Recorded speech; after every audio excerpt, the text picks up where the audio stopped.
The rain hit the windshield like handfuls of gravel. Marcus Hale tightened his grip on the steering wheel and glanced at the dashboard clock. 2:13 a.m. Another endless highway. Another sleepless delivery. Another night carrying cargo across states while the rest of the world slept peacefully in warm homes.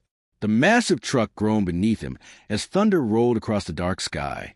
Marcus had driven this route for almost 15 years. He knew every gas station, every broken road sign, every dangerous curve, every lonely stretch where self-service disappeared. And tonight, something felt wrong. Not dangerous. Worse. Familiar. A flicker of movement appeared ahead. Marcus narrowed his eyes. At first, he thought it was an animal. Then lightning split the sky. A girl stood on the shoulder of the highway. Alone, she looked no older than 12. Her clothes were soaked from the rain, and her sneakers were covered in mud. One of her sleeves was torn near the wrist. But what made Marcus's stomach twist wasn't the girl. It was the envelope in her hands.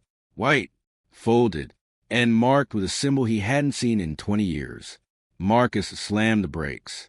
The truck hissed violently as it slowed across the wet pavement. The girl didn't move. She simply stared at him through the storm. Marcus felt his chest tighten. "No," he whispered. Cars rarely stopped on this road at night. Truckers especially avoided strangers. Too many robberies. Too many traps. But Marcus climbed down anyway. Rain soaked his jacket instantly. "You okay?" he shouted over the storm. The girl nodded once. She looked exhausted, cold, terrified, but strangely calm. Marcus stepped closer. "That your family nearby?" The girl slowly shook her head. Then she held out the envelope. "You're Marcus Hale, right?" His blood turned to ice. "How do you know my name?" "Because the note says to give this only to you." Marcus stared at the envelope. His hands suddenly felt weak. In the center was a black symbol drawn in ink, a circle with 3 lines crossing through it. He hadn't seen that mark since he was 19 years old. The same symbol burned onto the back door of an abandoned warehouse.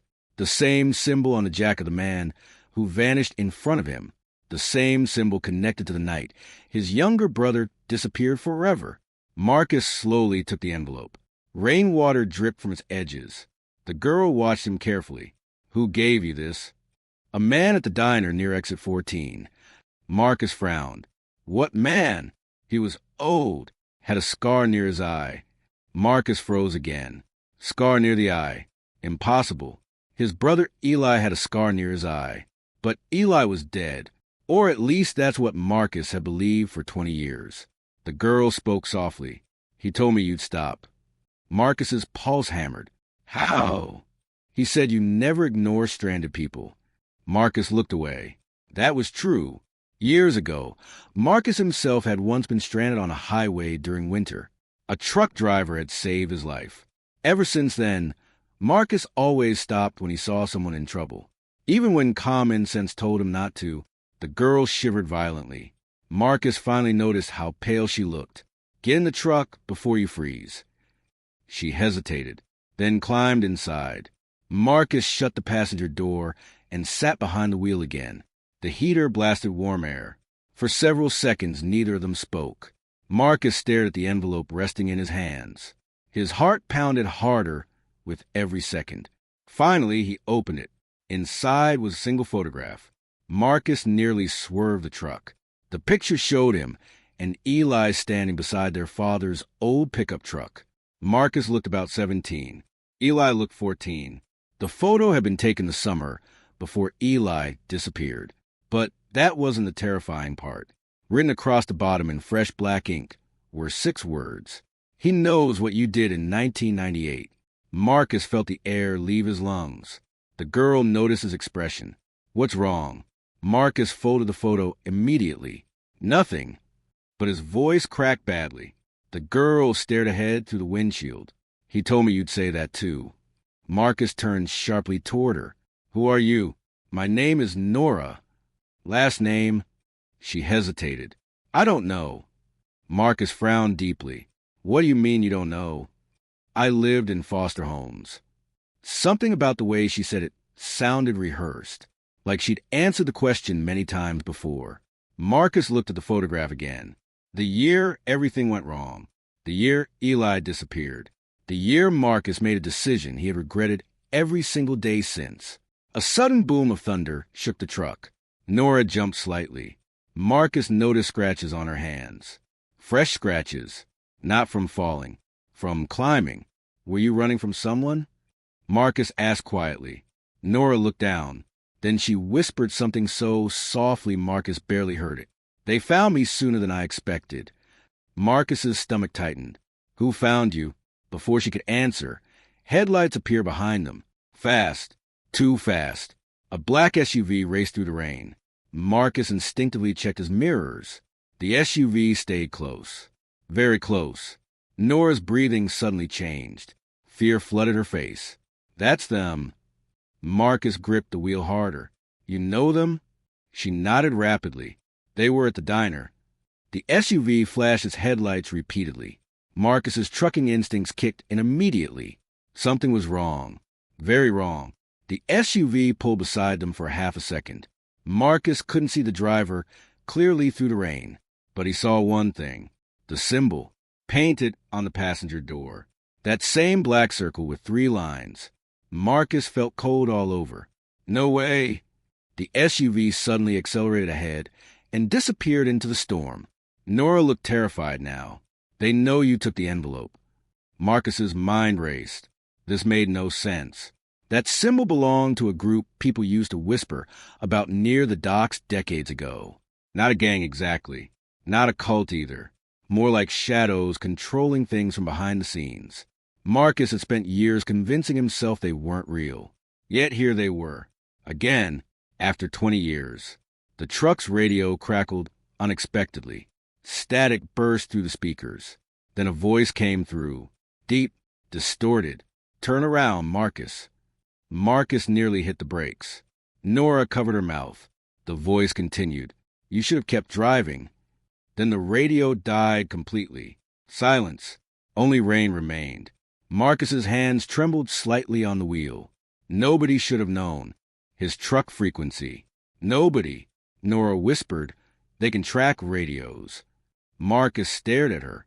How do you know all this? Before she answered, Marcus noticed something dangling around her neck. A silver chain. Attached to it was a small metal key. Marcus's entire body went rigid. He recognized it instantly. It belonged to Eli. Marcus himself had given him that keychain on his 14th birthday. Marcus slowly pointed toward it. Where did you get that? Nora touched the key nervously. The old man gave it to me. Marcus pulled the truck onto the roadside suddenly. Rain hammered the roof. His breathing grew heavier. That key belonged to my brother. Nora looked confused. The man said it belonged to my father. Marcus stared at her. The world seemed to stop moving. Outside, lightning illuminated the highway in blinding white flashes. Marcus looked at Nora again. Really looked at her. The shape of her eyes. The tiny scar above her eyebrow. The curve of her jaw. Features he somehow hadn't noticed before. Features that looked terrifyingly familiar. Like, Eli. Marcus's voice became barely audible. How old are you? 12. Marcus closed his eyes briefly. The math hit him instantly. 12 years ago. That was exactly when someone had anonymously mailed Marcus a newspaper clipping about a fire near the docks. A fire connected to the same symbol. A fire authorities called accidental. But Marcus always suspected otherwise. He opened his eyes slowly. What's your birthday? Nora answered. Marcus went pale. It was Eli's birthday. Exactly. Same day. Same month. Marcus stared ahead at the storm. Impossible thoughts began forming in his head. Thoughts he didn't want to believe. Thoughts that made his chest tighten painfully. Then Nora quietly said the sentence that shattered him completely. The old man told me to ask you one question. Marcus swallowed hard. What question? Nora looked directly into his eyes. Why did you leave Eli behind that night? The question echoed inside the truck long after Nora stopped speaking. Marcus couldn't breathe properly. Rain pounded the windshield. The wipers moved back and forth like a ticking clock, counting down to something terrible. Nora waited quietly, but Marcus couldn't answer, because no matter how many years passed, No matter how many miles he drove, no matter how hard he tried to bury the memory, he remembered that night perfectly. Every second of it, every scream, every mistake. Marcus finally pressed the accelerator again. The truck rolled back onto the highway. Nora stared at him. "You knew my father." Marcus swallowed hard. "Yeah." "What happened to him?" Marcus's jaw tightened. "That's complicated." "Then explain it simply."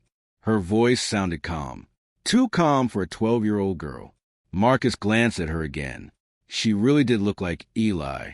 Not just physically. Even the way she talked. Eli always demanded direct answers. Always hated lies. Marcus tightened his grip on the steering wheel. "We were working near the harbor in 1998. He began slowly. Me and Eli unloaded cargo containers for extra money." Nora listened carefully. "There was a warehouse near Pier 9, Marcus continued. "Nobody asked questions about what went in or out. Cash jobs. Night shifts." Thunder shook the sky again. "One night," Marcus said, "we saw something we weren't supposed to see." Nora leaned slightly forward. "What?" Marcus hesitated, then answered, "Children." The truck suddenly felt colder. Marcus stared ahead. They were moving kids through shipping containers. Nora's face went pale. Marcus nodded slowly. Runaways. Foster kids. Orphans. Kids nobody would immediately look for. Nora looked down at her hands.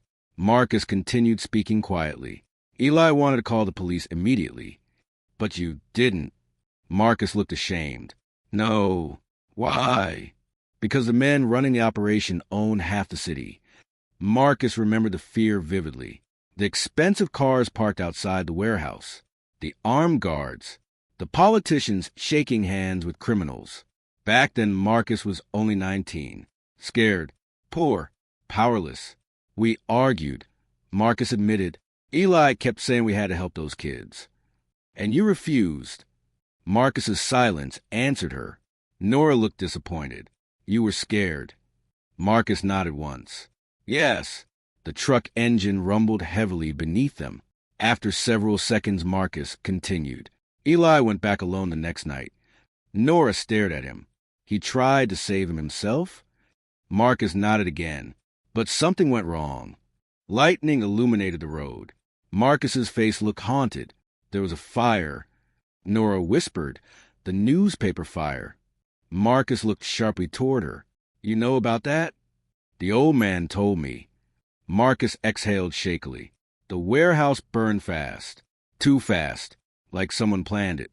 And Eli disappeared." Marcus nodded. "They found bodies." Nora's eyes widened slightly. "But not his." "No." Marcus had searched for weeks back then. Police searches. Private investigators. Even psychics. Nothing. Eventually, everyone assumed Eli died in the fire. Everyone except Marcus. Because deep down, he always believed his brother survived somehow. The guilt never left him. If Marcus had gone with Eli that night, maybe everything would have been different. Suddenly, headlights appeared ahead. Several vehicles blocked part of the highway. Marcus slowed immediately. 3 black SUVs sat across the road. Men stood beside them in dark raincoats. Nora's breathing quickened. "It's them." Marcus cursed under his breath. One of the men raised a flashlight slowly, not signaling for help, ordering them to stop. Marcus's instincts screamed danger. He quickly looked toward the roadside. A narrow service road cut through the trees. Without hesitation, Marcus jerked the wheel sharply. The truck roared off the highway. Mud exploded beneath the tires. The massive trailer fishtailed violently. Nora grabbed the dashboard. Behind them, engines roared. The SUVs followed. Marcus accelerated harder. Branches scraped against the sides of the trailer. The road became rough and uneven. "You ever been chased before?" Marcus asked. Nora looked shocked. "What?" Marcus shifted gears aggressively. "Because I really hope you don't get carsick." The first SUV closed in fast. Marcus checked his mirrors. Too close. Way too close. Then something slammed against the back trailer doors. A loud metallic bang echoed through the truck. "They're trying to board the trailer." Nora cried. Marcus cursed again. He grabbed his radio mic. "This is Hale, Transport Unit 18, requesting emergency response." Only static answered. "They're blocking signals," Nora said. Marcus glanced toward her. "You know way too much about these people." Nora looked terrified now. "The old man taught me what to watch for." Marcus's mind raced. Who exactly was this old man? And why send a child into this nightmare?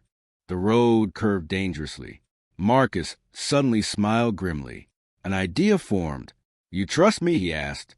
Nora looked uncertain. "Should I?" "No," Marcus admitted, "but do it anyway." Before she could respond, Marcus slammed the brakes hard. The truck skidded sideways across the muddy road. The SUV behind them reacted too late.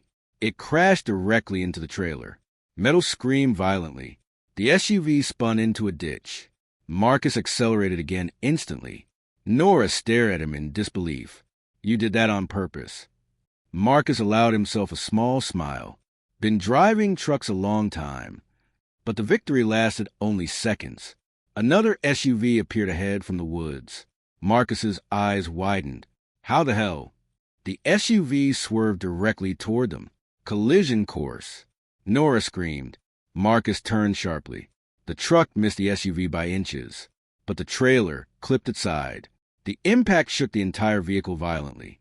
The truck tilted dangerously.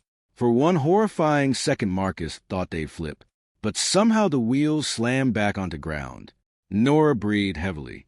Marcus's heart pounded wildly. Then the truck engine made a terrible sound. Grinding. Struggling. Smoke rose from beneath the hood. No, no, no. The engine warning lights flashed red. Marcus looked ahead desperately. An old gas station appeared through the rain. Abandoned. Dark. Perfect. Marcus pulled into it quickly. The truck rolled to a stop beside broken fuel pumps. "Out!" Marcus ordered immediately. Nora climbed down fast. Marcus grabbed the envelope and jumped out beside her. Rain drenched them instantly again. The truck engine finally died completely. Behind the trees, headlights approached. Marcus scanned the station rapidly. Old garage, broken vending machines, collapsed roof section.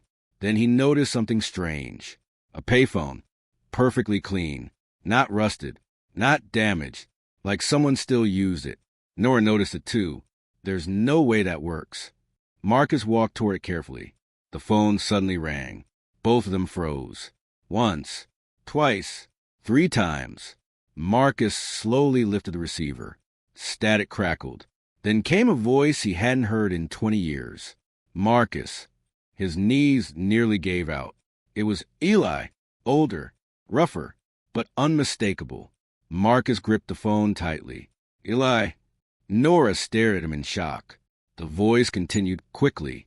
"You don't have much time." Marcus's eyes filled with disbelief. "You're alive?"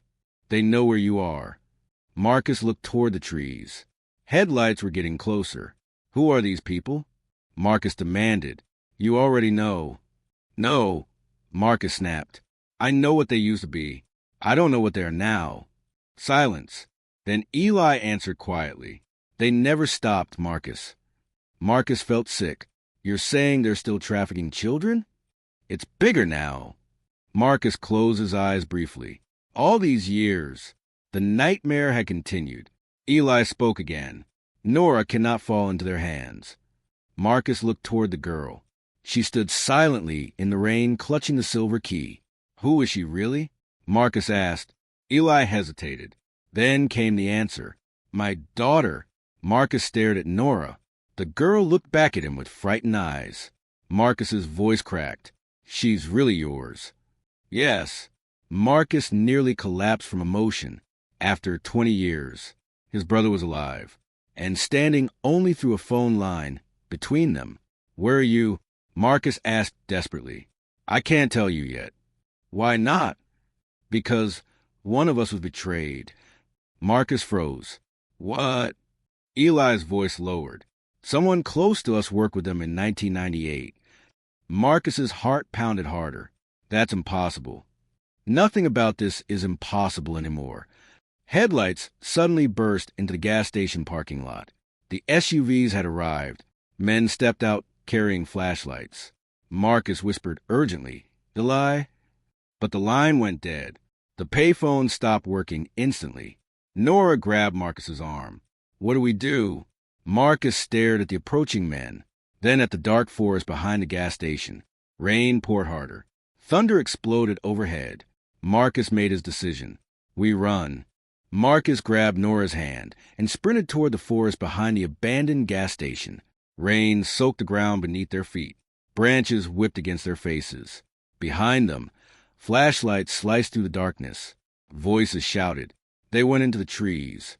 "Spread out. Find the girl." Marcus pulled Nora behind a fallen log as beams of light swept nearby. Both of them breathed heavily. Nora whispered, "They're getting closer." Marcus nodded silently. His mind raced. He had spent years avoiding trouble, keeping his head down, driving highways, living alone, and now suddenly he was running through the woods with his supposedly dead brother's daughter, while armed men hunted them in the middle of the night. The world had turned upside down in only a few hours. A flashlight beam passed dangerously close. Marcus covered Nora's mouth gently before she could gasp. The men moved past them slowly. One of them spoke into a radio. "The trucker is with her." Another voice crackled back. Orders changed. "Bring both alive." Marcus felt chills crawl across his skin. Alive. That meant they wanted something. Nora trembled beside him. Marcus leaned close. "When I say move, don't stop for anything." She nodded quickly. The lights drifted farther away. Marcus seized a moment. "Now!" They ran deeper into the forest. Mud splashed beneath their shoes. The storm continued raging overhead. After nearly 20 exhausting minutes, the voices finally faded behind them. Marcus slowed slightly. Nora struggled to catch her breath. "I can't run anymore." Marcus looked around carefully. Then he spotted it. A faint orange light glowing through the trees. A cabin. Small. Old. Hidden deep in the woods. Marcus narrowed his eyes. It could be dangerous. But staying outside was worse. He approached cautiously. Smoke rose from a chimney. Someone was inside. Marcus knocked once. No answer. Then the door slowly creaked open by itself. Nora stepped closer nervously. The cabin smelled like with smoke and coffee. An old lantern flickered near the fireplace. And sitting in a rocking chair near the fire was an elderly woman. She didn't look surprised to see them. In fact, she looked like she'd been expecting them. "You're late," she said calmly. Marcus stopped cold. The woman looked at Nora warmly. "You look just like your father." Nora stared at her. "You know my dad?" The woman smiled faintly. "I knew him before either of you were born." Marcus immediately became cautious. "Who are you?" "My name is Evelyn." She pointed toward the fireplace. "Close the door before they track mud everywhere." Marcus hesitated, but he shut the door. The old woman continued rocking slowly. Outside, thunder shook the cabin windows. "You worked with Eli," Marcus said carefully. Evelyn nodded. "For many years." Marcus felt overwhelmed again. Every answer only created more questions. "Where is he?" Marcus demanded. Evelyn looked disappointed. "You sound angry." "I spent 20 years believing my brother was dead." "You were supposed to." Marcus stared at her. "What does that mean?" Evelyn sighed heavily. Then she reached beside her chair and picked up an old newspaper clipping. She handed it to Marcus. The headline read, "Local teen killed in warehouse fire." Marcus remembered that article. He'd nearly destroyed himself reading it back then. But something else caught his attention now. A date stamp in the corner. The article had been printed 3 days before the fire happened. Marcus looked horrified. This isn't possible." Evelyn nodded slowly. "The fire was planned long before Eli entered that warehouse." Nora looked confused. "You mean they wanted it to happen?" "Yes," Evelyn answered quietly. Marcus's mind spun. The entire thing was staged? "Not entirely," Evelyn said. "The fire was real. The deaths were real. But your brother's disappearance was arranged." Marcus stared at her. "Why?" "Because Eli discovered names." Marcus's stomach tightened. "What names?" Evelyn leaned forward slightly. Judges, business owners, police officials, men who paid enormous money to make children disappear. Nora looked sick. Marcus felt rage building inside him. And Eli expose him? He tried. Evelyn stood slowly from the rocking chair. Despite her age, her eyes looked sharp and alert. The night of the fire, she said, Eli copied records in the warehouse office. Records of the trafficking operation. Marcus realized. Evelyn nodded. He escaped with evidence. Marcus frowned. Then why vanish for 20 years? Because they hunted everyone connected to him. Marcus went silent. Evelyn's expression softened slightly. Your brother disappeared to keep others alive. Marcus felt guilt hit him again. All those years hating himself, thinking he abandoned Eli. Meanwhile, Eli had been surviving alone, fighting monsters Marcus couldn't even imagine. Nora suddenly asked quietly, "Why didn't he come back for me?" The room became silent. Evelyn looked deeply saddened. He wanted to. Then why didn't he? Evelyn hesitated. Marcus noticed it immediately. Fear. Even now, the woman looked afraid. Finally she answered, because someone close to Eli betrayed him. Marcus felt tension fill the room instantly. The same thing Eli said on the phone. Evelyn nodded once. Nora whispered, "Who betrayed him?" Before Evelyn answered, a loud creak came from outside. Marcus spun instantly toward the window. Footsteps, slow, crunching through wet leaves. Evelyn extinguished the lantern immediately. Darkness swallowed the cabin. "Don't move," she whispered. Marcus's heartbeat thundered inside his chest. The footsteps stopped outside the front porch. A shadow passed a window. Nora grabbed Marcus's arm tightly. Then came 3 knocks. Soft, deliberate. Nobody spoke. Another 3 knocks followed. Evelyn slowly reached beneath her chair. Marcus noticed a shotgun hidden there. The old woman cocked it calmly. Then a voice spoke from outside. "Evelyn." Marcus froze again. He recognized the voice instantly. Sheriff Dalton Reeves. The man who investigated Eli's disappearance 20 years ago. The same sheriff who attended Eli's funeral. The same sheriff Marcus trusted like family. Evelyn whispered bitterly, "There's your traitor." Marcus felt sick. "No." The sheriff knocked again. "I know they're inside." Marcus's chest tightened painfully. Sheriff Reeves had practically helped raise them after their father died. Impossible. Yet suddenly so many things made sense. The failed investigations, missing evidence, dead witnesses. The sheriff had controlled every case connected to the warehouse fire. Outside, Reeves spoke again. "You don't understand what you're involved in anymore." Marcus clenched his fists. "You sold kids," he muttered angrily. The sheriff laughed softly outside. "You still think this is about money?" Marcus frowned. "What?" Evelyn's face suddenly darkened. "Don't listen to him." But the sheriff continued anyway. "Ask Evelyn what was really inside those containers." Marcus looked toward her immediately. Evelyn avoided his eyes. Marcus felt another terrible realization forming. What is he talking about? Nobody answered. The sheriff's voice lowered. "Your brother discovered something much bigger than trafficking." Marcus's pulse hammered violently. What bigger? Then came the sentence that changed everything. The children weren't being sold. Silence. Rain battered the roof. Marcus stared toward the door, confused, terrified. Then Sheriff Reeves finished speaking. They were being experimented on. Nora looked horrified. Marcus slowly turned toward Evelyn. The old woman closed her eyes briefly, and that silence alone told Marcus the sheriff was telling the truth.